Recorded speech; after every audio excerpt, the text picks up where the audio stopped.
this computer. All right, so we are now recording.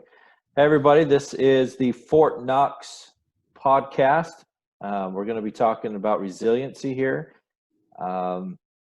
Just a quick disclaimer, we're all in quarantine still, so if you do hear something in the background, doorbells, kids, dogs, something like that, just remember we're all at home still with our families, so try to make this as realistic as possible for everybody out there listening. Go ahead, Emerson. What else you got for us? So today we're going to be talking about character strengths, and the character strengths we're mostly going to be referring to are the ones that Chris Peterson and Martin Seligman came up with. They took the most common character strengths that were valued across cultures and across time. And so if you hear us say something like humor and playfulness or a character strength like that, that's what we're referring to.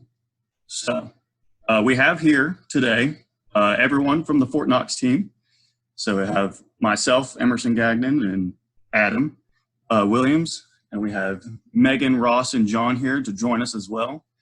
And today, we're just going to be talking about some of those character strengths, and we have some questions. And so the first one I want to throw out for you all is, what character strengths have you seen the most? And why do you think you've seen those the most? Oh man, this is a great question because I've only done a couple of actual MRTs. And when I first got into the MRT realm, I really thought, honestly, leadership would be up there in the character strength because, you know, we're doing Army stuff, but it's not always at the top of everyone's list.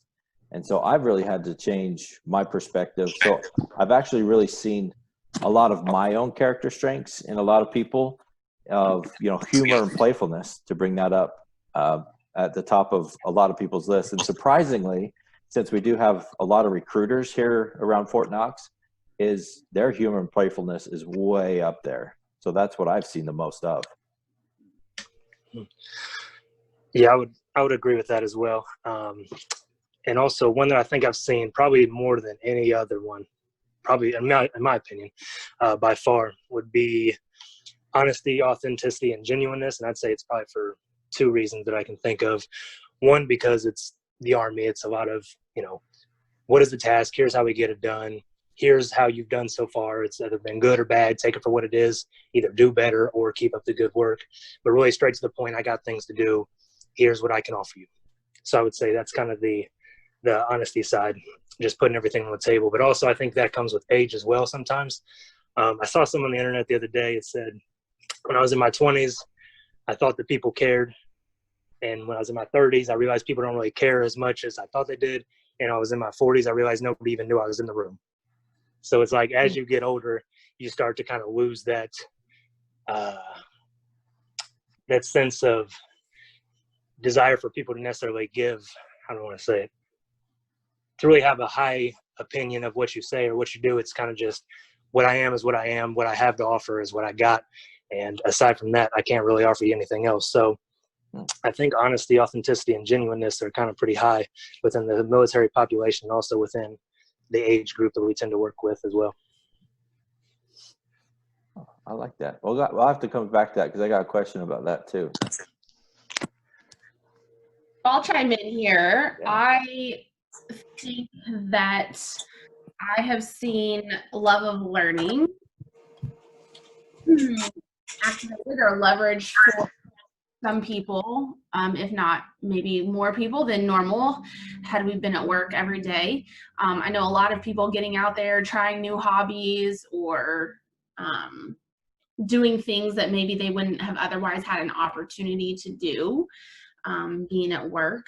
So I think learning a different language, you know, I coach volleyball, y'all know that. So I've been very much encouraging my girls to get out there and learn something new and having them share things that they've been doing differently. So some have been taking up learning how to paint their nails and becoming a little beautician of some sorts, or I don't know what they call themselves when they do nails, of that sorts. Or one has taken up drawing, another's taken up jewelry making. So I think leveraging an aspect of love of learning and mastering new skills and topics has been one that I've seen. And then I've been looking, kind of playing on the humor and playfulness side of that, but I've also been looking, I've got the 24 character strengths in front of me because John and I, did that RTA course last week. There's been a lot of people obviously stockpiling toilet paper and hand sanitizer and those sort of things. So I am trying to figure out where that sort of strength, for lack of a better word, I guess it is, fits into those 24, because while it might not be a strength that they did not leave toiletries and stuff for the rest of us, they obviously had the notion to plan and stock up on things that they might not otherwise have. So trying to figure out where that fits. Oh, that is interesting. Or does that shadow side potentially? Oh, It sounds like caution and prudence, if anything, not necessarily for other people, but cautious for the future. So do you think that character strength came out, especially during this quarantine stuff, of caution and prudence? So everyone was like, "Oh, I gotta take this stuff, and so nobody else has it because I gotta be cautious for myself." Well, yeah, who wants to go to the bathroom with no toilet paper? I've done it. It's not fun. Yeah, Ross, I agree with you. I think caution and prudence is maybe where I was seeing it fit the most. I was trying to see if maybe for some possibility it might fit into a couple other areas, but I'm not necessarily finding those other areas because it definitely does not fit to self-control and self-regulation nor social intelligence. So do you think it is the actual character strength of caution and prudence, or do you think it's the shadow side of caution and prudence because they're not paying attention to that self-regulation? I think it could be sense? both. Yeah, no. Okay. Do you think people are more cautious now during like this coronavirus, or do you think they're more risk-taking? Oh, yeah, because I see people all over social media, talking about, and whether you're for or against masks, it doesn't really matter. But there's a lot of people, especially on my social media feeds, that are like, "I will not wear masks. This is ridiculous." Whereas I know me and my family, we're like, we know too many people who've contracted corona, so we're going to wear it whether we like it or not. So yeah, that's a great question. This is kind of maybe more for like personally, because not gonna lie, like, yeah, I've been trying to save money and stuff, and then now I'm kind of thinking about, well, you know what? If I get coronavirus tomorrow, what's the point? So I went out and bought a new phone. So probably not the most done that. Probably shouldn't have made such a rash decision. Yeah, but Emerson, you needed a new phone for 3 years. Yeah, that's true. You finally got around to it. Yeah, I don't know though, but yeah, I'm wondering, like, am I just taking more risks now? Because it's like, well, I don't know. I don't know if I see buying a phone as risky. It's just put off. Huh. But no, that's a good point. I think people are taking more risks right now because, one, they're sick of being in quarantine. Two, they want to get out and enjoy, and they don't really care what's going to happen to them. That's what I'm seeing. Yeah, I feel like it could go both ways, but just curious what your all's thoughts were on it. I don't see it as a positive aspect of taking risks. I see it as more the shadow side aspect. Sure. Yeah, definitely. So do you see it as more caution and prudence being a lesser strength, or bravery and valor being a higher strength with maybe some zest, energy, and enthusiasm? Possibly. Yeah, because it could be, yeah. Mm-hmm. Wow. I don't know. I think it can go deeper into some other aspects of values, though, right? We're talking about character strengths, and of course, these being the 24 across time and cultures, but then bringing it into other aspects of Well, if you aren't willing to wear a mask when you are simply being asked to do so, I mean, it's not like it's that much of a burden. But then for me, that takes it into some other areas, pressing on some other core values of mine, such as respect. And you don't have, the way I obviously interpret that is you don't have respect for me, my child, and, you know, my health, my safety.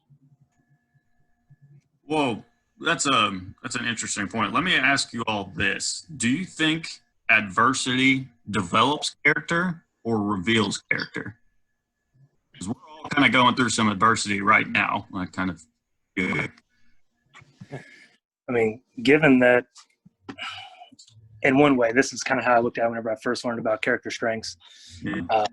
In order to kind of keep from seeing them as weaknesses or strengths, is kind of view them as like your habits, what you do habitually, what you rely on. And I think whenever people are put under pressure, they tend to rely on what's comfortable, what they know. And so I think a lot of times most people's initial reaction is to just rely on the character strength or the habit or the behavior that they're comfortable with. And that usually brings out their signatures, which again, I guess would hint on the idea that adversity is going to bring out who the people really are versus what they could do differently, or, you know, reveal a new way of showing your character. I think some people could do that. Some people, if you're strong enough and you're self-aware enough to know what your character strengths are and how they're used and what you're a little bit lacking in, you could make the effort to change and take the other route. But I think for the most part, people tend to just rely on what's comfortable and show their real true character. Yeah. So you think when people are faced with adversity, they show who they really are. That's their real character. True. Yes. Okay. Oh no, I can definitely see And that. am I hearing, Ross, by you saying they're falling back to what's already been ingrained in them? Right. What they've already been taught, what they've already learned, what they've already found to be helpful in their life, whatever helped them get through past adversities, they're probably going to rely on that same thing in the next adversity. Do you think that leads then to them leveraging their signatures, though? Signature character strength? Yeah. I would, if we're saying that signature character strengths are the ones that they're going to rely on more times than not, then probably.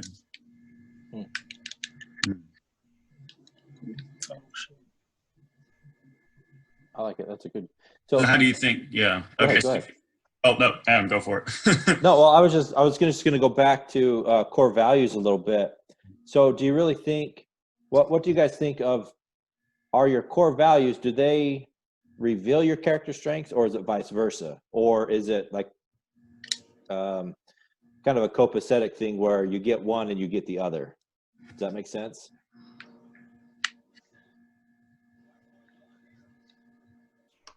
Yeah, kind of what I'm hearing is when you're faced with adversity, you kind of go back to your go-tos, the ones that you developed. But how did you develop those? So I guess the ones that you have developed and they're ingrained, how do you think those came about? Was that through past adversity, or was that from something else?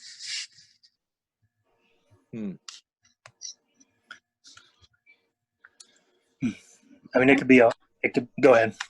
No, go ahead, Ross. I mean, I was going to say there's yes, and yes. I guess it can be through adversity. It can be through your peers. You know, you follow along there. It can be what you're taught. It can be, I mean, it could be a number of things. So I guess the answer is yes and yes at the same time. But core values, I mean, I would say there's definitely some alignment there. Okay. Yeah, So I mean, we know. go ahead. We know, right? Every single PI talks about that your core values, right? More so your signature character strengths probably are most likely learned from parents or a very significant relationship, and typically solidify by the time you're 13. That's not to say that obviously experiences and adversity don't shift those, but we do know, just research wise, that those do solidify pretty early on and where they come from. So I would also mirror Ross's yes and yes. So adversity can build up a character strength, but you already have character strengths there, especially signature character strengths by the age of 13. Right. Huh. Okay. Yeah, I would say that's a good.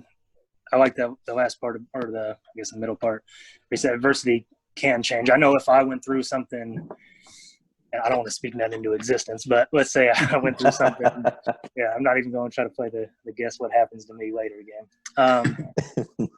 Say some, dramatic or, really big happens in my life, and I, for whatever reason, rely on a new character strength. I try something out, or the situation just lends itself towards a character strength that may not have shown in the past, and it works. It helps me get through. It may not become a signature, but it can at least maybe move up higher on the list, so it can get closer to a signature, if not become one. So even though they are solidified, like Megan said earlier on, if a situation is big enough, it can definitely change the way you attack life. Mm-hmm. I like that too. So do you think with this whole quarantine and COVID stuff that other character strengths are coming up or being developed even that people usually don't use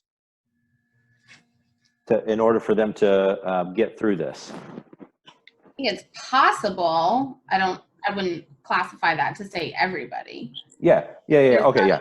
A healthy level of self-awareness for one, but also just simply a desire, an aspect of motivation to want to do something differently. It's kind of like when you ask me the question of what would my billboard be, which obviously, it would be you are the problem.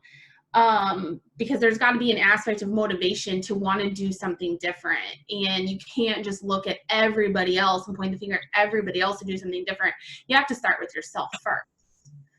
So absolutely. I think that COVID could, for some people, be helping them leverage other character strengths or develop other character strengths, possibly gratitude, for example. I think that's an easy one.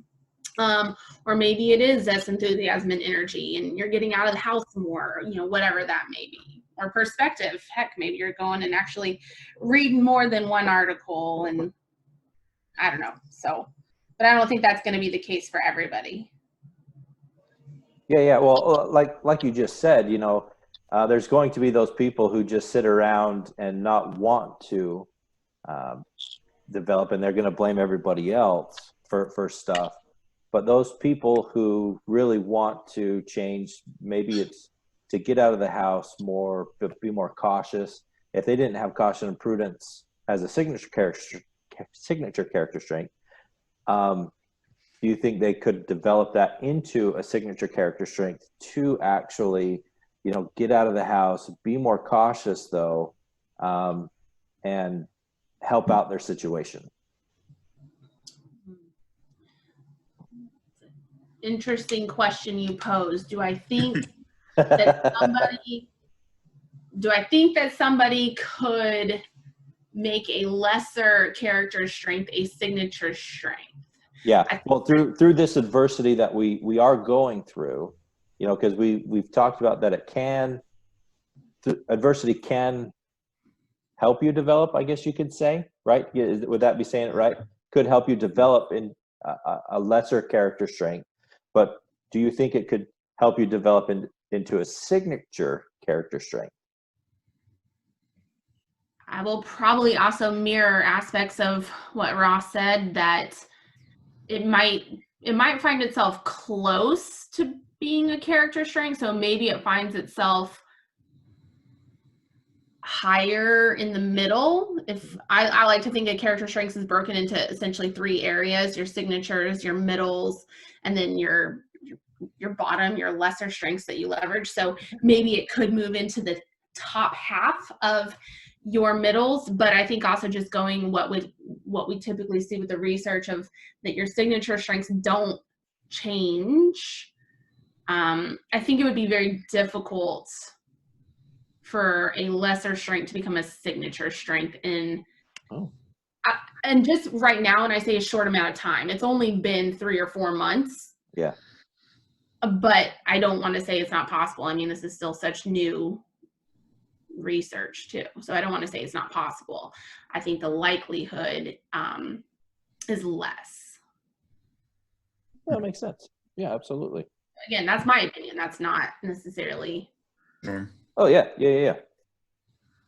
So do you think that, because you talked about character strengths shifting around, do you think after, or even now, after all this quarantining is over, do you think as a whole, we will develop caution, prudence, and discretion more? Because, you know, everyone's got like, all right, wash your hands, wear your mask, they have all of the hand sanitizing stations. Do you think we as a people will be more cautious going out?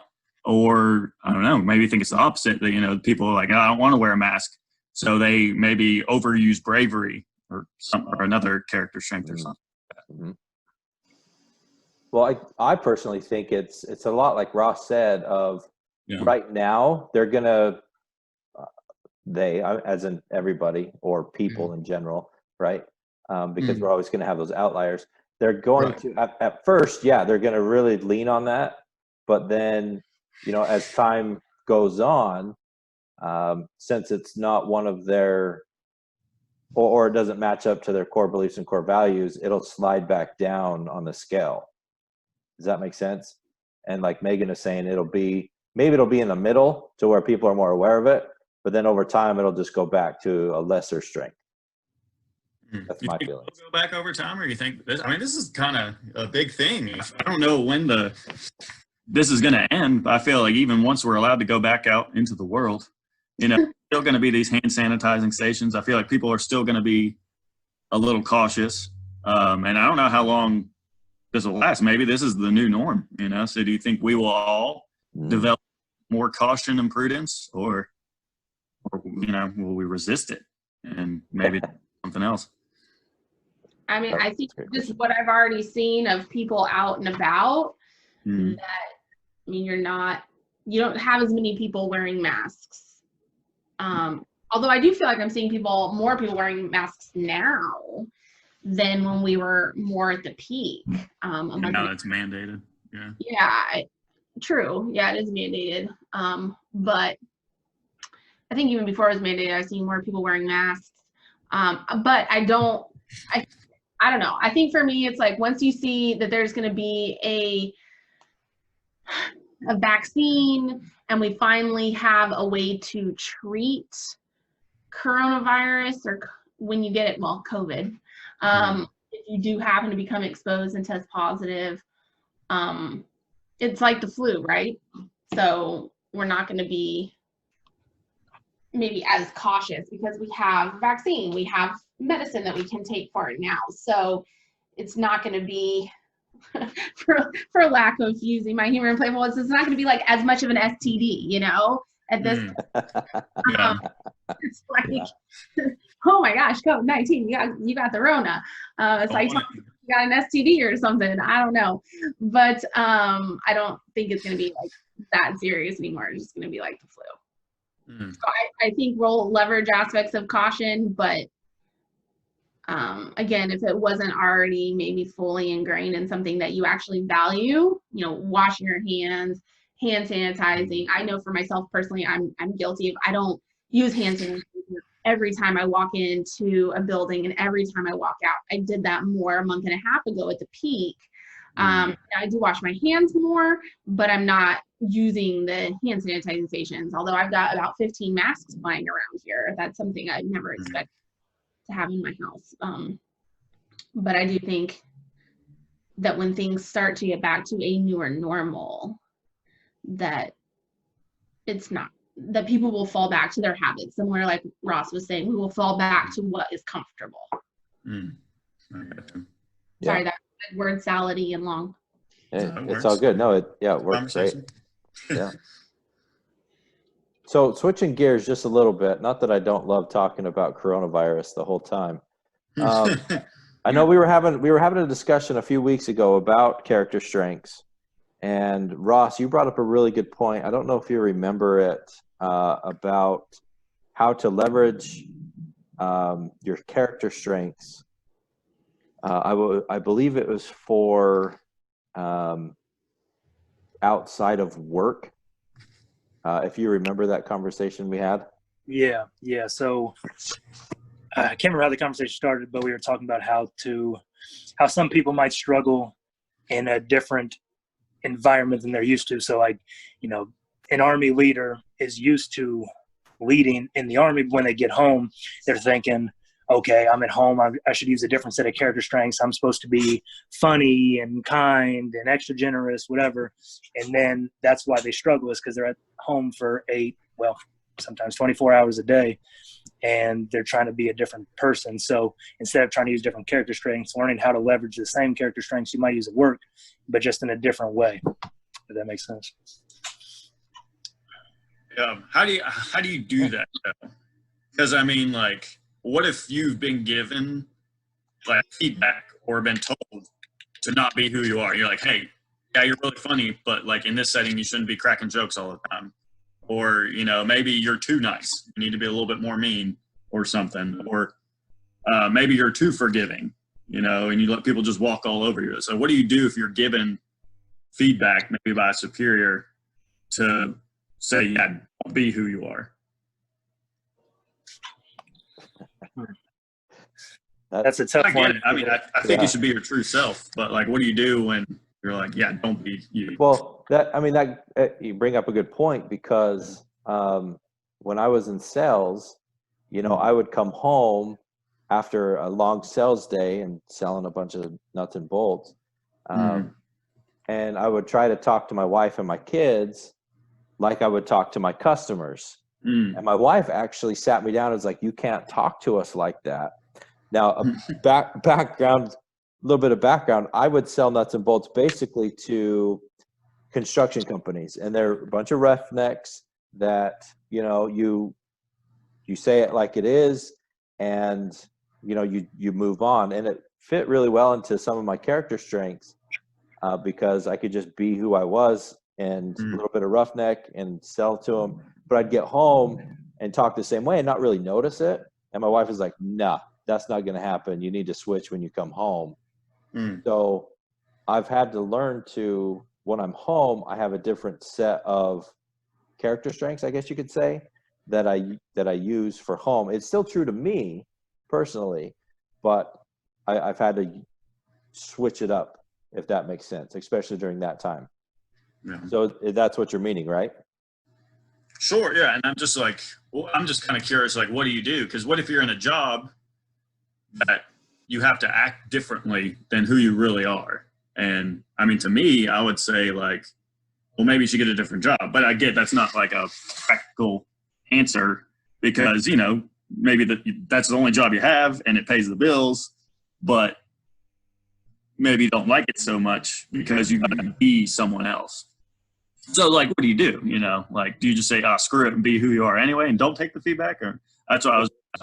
Well, wouldn't that be exhausting though? Because when I was doing that sales job and not really, I could say that I wasn't being true to myself when I was at my job. It was exhausting. Sure. So I guess go ahead, the John. question I have for this is,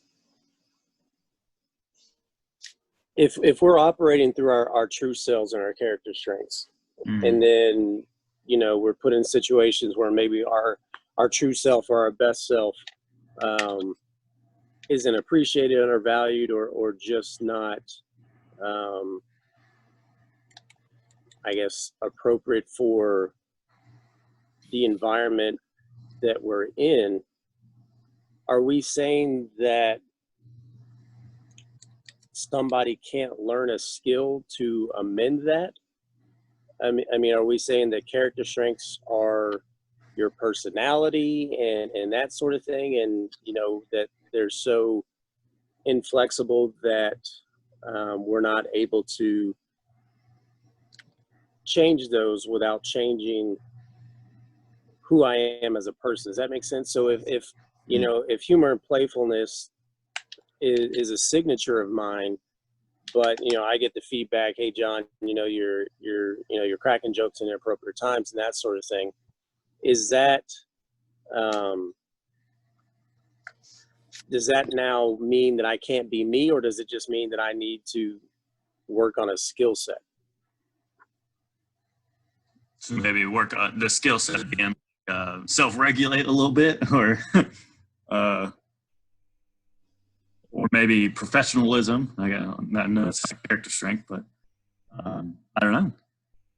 I mean, because if we talk about assertive communication being about a skill set and not a personality, Sure. you know what I mean? It kind of seems like this would be similar in that vein. Now, whether or not you're willing to learn a new skill set is different, you know, obviously, but I don't know. I guess sometimes maybe we oversell who we're trying to hold on to be in terms of either our personality or our character strengths, and not being willing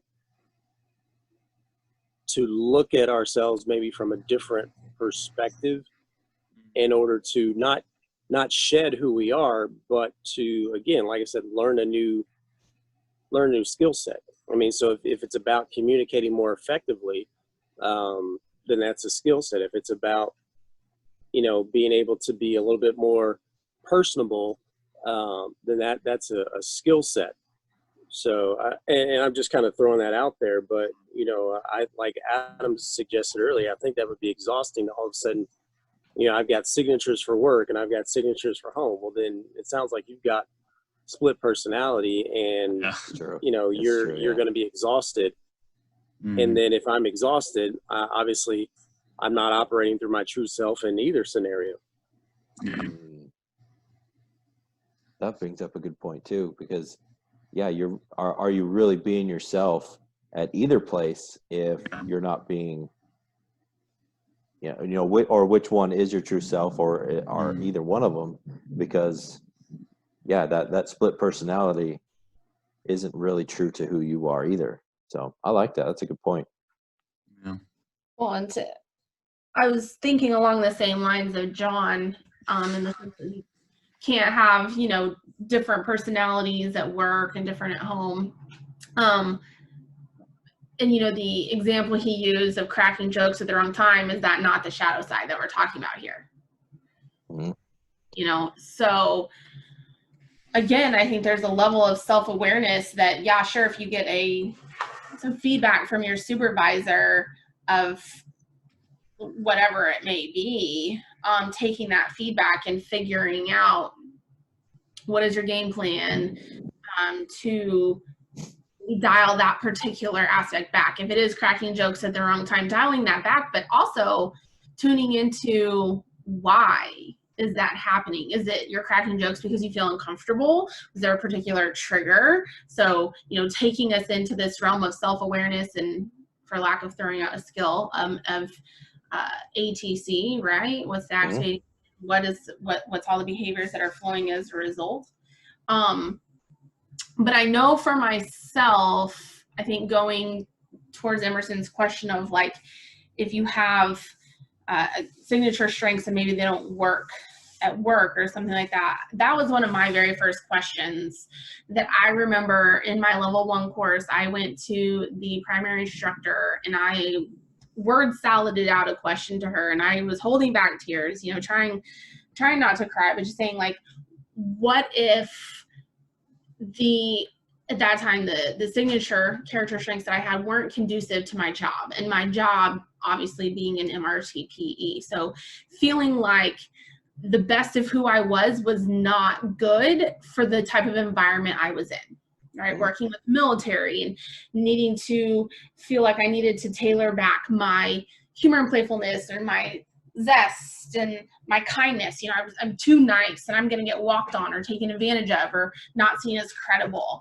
And I make sure I share this with every class, but for me, really leveraging the values in action, taking that via and having a better understanding, a better awareness of what makes me who I am and really makes me the best of who I am, and how when I bring together my 5 or 6, you know, signature character strengths, and when those all come together in this synergy, you know, we talk about that too, and when those all play together, I am obviously more energized, I'm more motivated, but I was far better at my job and far better at being an instructor, being a trainer, sometimes not so much a coworker, but just being a better person in general, having a better awareness and being comfortable with who I am.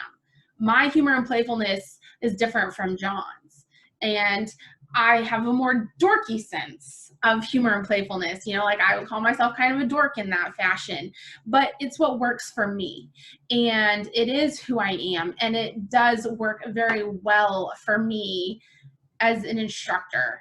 So I get better, I hate to say results, but I get better results. I connect better with my students. I share the information. I'm a better teacher versus if I try to be John's humor and playfulness, that doesn't work for me. I don't think as fast as he does. And so not having to change who you are, but accepting who you are and figuring out how to make your signature strengths work for you in the position you're in. So this idea of the sum of the parts is greater than the whole, is still taking it back to synergy and operating within the zone. Like we all have our own zone for performing throughout our day. And so operating within that is going to do you far better than trying to be somebody else. Sure. Yeah, absolutely. I think that's a great point right there. So wrapping things up a little bit, anybody else have any final points? Because I like that one as a pretty good final point there. Thanks, Megan. Sure. Yeah. Well, one thing that I'd like to bring to the table is, we're talking about being the best of who we are and that sort of thing. But if two people have similar, or, let's say two people have the exact same signature character strengths, does that mean that they have the same personality? And to Megan's point, is even if they've got humor and playfulness and spirituality and some others that are up there, do we expect the same out of that person? Do we expect that they're going to be the same demeanor, the same personality? So I think that there's a lot to gain, certainly, from knowing your character strengths, but I think that there's also a lot in terms of as Megan mentioned, just the self-awareness aspect in general, because if we both have humor and playfulness, but, one is, like Megan said, a little bit more dorky, and one is more dry wit, or whatever the case may be, then obviously I think that speaks to individual variances within the signature character strengths. So I think that that's also an interesting thing to at least think about as we kind of wrap up the discussion as well. Yeah, that idea of personality and character strengths has been also a question that I have been very interested in since my level 1 course, and I have looked into maybe what the difference is and what the similarities are, and I'll leave that up for y'all to do your own Googling on, and come up to your own conclusions on that. But yeah, that's always been a hot topic for me to think about as well and pose out to students usually during a debrief is what's the difference, and is there a difference between character strengths and personality? Ooh, yeah. That's a great question. Okay. Yeah. So, any final thoughts, Emerson?